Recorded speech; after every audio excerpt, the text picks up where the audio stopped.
Ladies and gentlemen, the playoffs are here, and that means playoff predictions are also back on the channel. Okay, I know I'm a little late. A few games have already been played, but I think I'm early enough to be able to still make some predictions here. So the first thing we're going to be getting to is going to be going from the Western Conference predictions, and then I'll be going to the Eastern Conference predictions a little bit later in this video. But let's just dive right into it. With the first matchup in the West, we have the Nikola Jokic-led Denver Nuggets going against the Minnesota Timberwolves, aka the best play-in team to ever live. They are a play-in team dynasty, okay? They're unbeatable. They're just built different when it comes to the play-in tournament. But let's be honest here. I don't think anyone's really expecting this to be much of a competition of a series, and I would probably say the Nuggets are going to handle business, obviously barring any injuries, and that goes for every series I'm going to be talking about. I just think the fat Serbian is going to be too much for Karl-Anthony Towns or Rudy Gobert to handle. And I mean, I would say, although they said they apologize, I would probably bet, if I had to bet my life on it, that the chemistry in the Timberwolves locker room after a little UFC fight during their timeout probably isn't the best. So I would assume, with all those things going against the Timberwolves and with them just being the overall worst team, I would probably go with the Denver Nuggets to win this series, and I have them winning in about 5. I think Minnesota does have enough talent to steal 1 game, maybe 2, but I have them winning 4-1 and moving on to the second round. And then for the second matchup in the West, we have the Phoenix Suns against the Los Angeles Clippers. Now, this is a fairly interesting matchup because, I mean, Kawhi in the playoffs is absolutely different. We know how good he is. He's made the finals multiple times. He's won the finals with multiple teams. We know how good Kawhi Leonard is, okay? Now, they do have Russell Westbrook, but I mean, it's not Russell Westbrook. It's Russell Westbrook mainly. And he just had an interview where he was bragging about being the best rebounder in the NBA, which isn't something you love to see from your point guard, but still, nonetheless, at least he's embracing a role. But although I think the Clippers do have a lot of talent, I think without Paul George, I don't know if they have enough talent to consistently beat the Suns with Kevin Durant, Devin Booker, Chris Paul, and Aiden. And I would just say, due to that talent discrepancy, if they had Paul George, it would probably be different.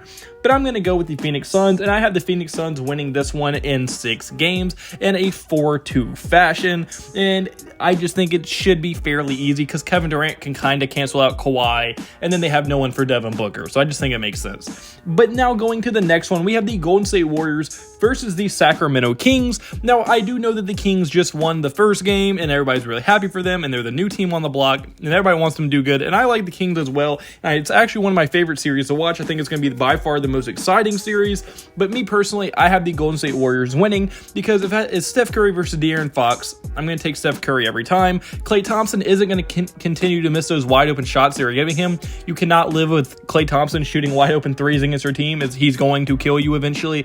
And he did have an off first game, but I wouldn't count on him consistently having these off games. So I'd probably say their defensive plan is going to have to change a little bit. I think Draymond can handle Domantas Sabonis, and I think Wiggins and Jordan Poole are the X factors here. And I just think the Golden State Warriors should be able to pull out the series off their experience, and just I think they're a little bit more talented as well. And overall, I think with Wiggins, they are a different team. So I have the Golden State Warriors winning this series in 7 games. And now for the last matchup in the Western Conference, we have the Memphis Grizzlies going against the Los Angeles Lakers. Now, depending on whether Anthony Davis is hurt or John Morant's hurt, because they both got hurt in that game, so I don't know how that's going. But we're going to assume both teams are fully healthy, okay? If both teams are fully healthy, I have the Memphis Grizzlies winning in 7 games. But if John Morant is out, that obviously changes a lot, but this is assuming both teams are healthy because I haven't got the news yet, and I'm recording this kind of early on right after the injury. So if an update comes, I probably won't have time to make an update for this. So I'm going to go with the Memphis Grizzlies beating the Lakers in 7 games. One, because I think all around they have a much more talented roster than the Los Angeles Lakers, and I don't think Rui Hachimura is dropping 30 points a game.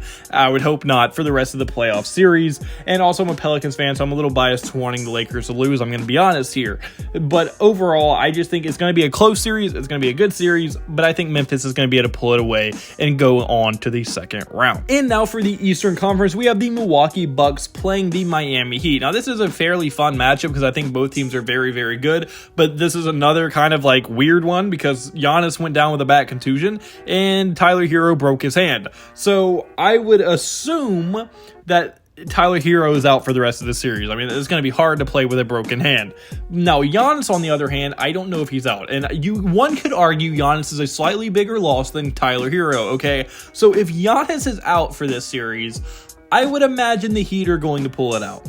But I don't think he's going to miss the entire series. It just isn't something Giannis. If he can come back, he probably will. And now, even if he's not 100%, he's still Giannis, okay? So I still have the Milwaukee Bucks winning, but at first I had them winning by 6, or in 6 games. But now I have them winning in 7, because I don't know if he's going to miss a game. I don't know if he's going to be fully healthy, or what's going to happen. So this kind of throws a wrench in things. But overall, I think the Milwaukee Bucks should be fine if Giannis can play. And I think overall, they're going to be a good team. And I think they can even steal a game if Giannis is forced to sit one, because they still have a very good lineup even without him. So I do think that they are still a competent team without him, and I think overall they're going to win in 7 games against the Miami Heat.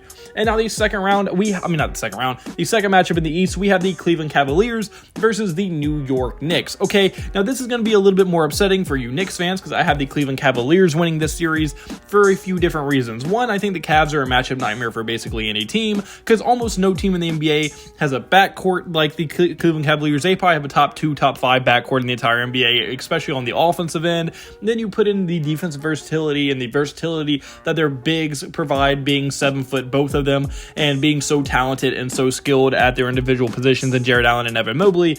They just add so much versatility. I think they're going to be too much for the Knicks, and I think they're going to win in about 7 games. Now, it's going to be a very fun series because the Knicks are also a very good team, and that home court advantage is very real for the New York Knicks. But overall, I think the Cleveland Cavaliers just have a little bit more talent, and I think that they can do a lot more things and can adjust more than the Knicks are going to be able to. And I think overall, throughout a 7-game series, the Cleveland Cavaliers should be able to come out on top. And now moving to the Philadelphia 76ers versus the Brooklyn Nets. I don't think I have to talk about this one too much. I think everyone knows I have the 76ers winning in 5 games, 4-1. And it's mainly because, I mean, like, the Brooklyn Nets are kind of just like the trust fund kid, okay? Like, they're only here because of Kyrie, KD started the season with them, okay? Like, that's the only reason they're in the playoffs. Now, I'm not saying they're a bad team. Mikal Bridges is very good. Spencer Dinwiddie is very solid. And they have tons and tons of solid role players on this roster. They're basically a team of role players.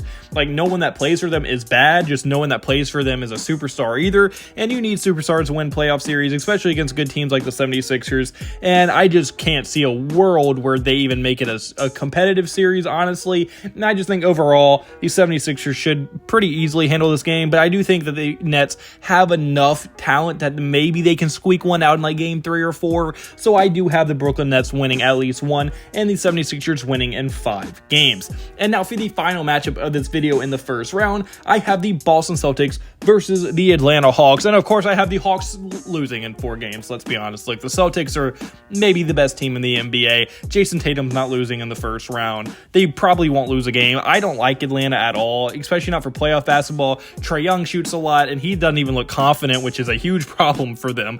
DeJounte Murray and him don't mesh well. John Collins is having the worst year of his career because them two take so many shots. I don't think this team works together very well at all. And overall, I just think they're only here because they are a talented team and they have talent on the roster is the only reason they made the playoffs.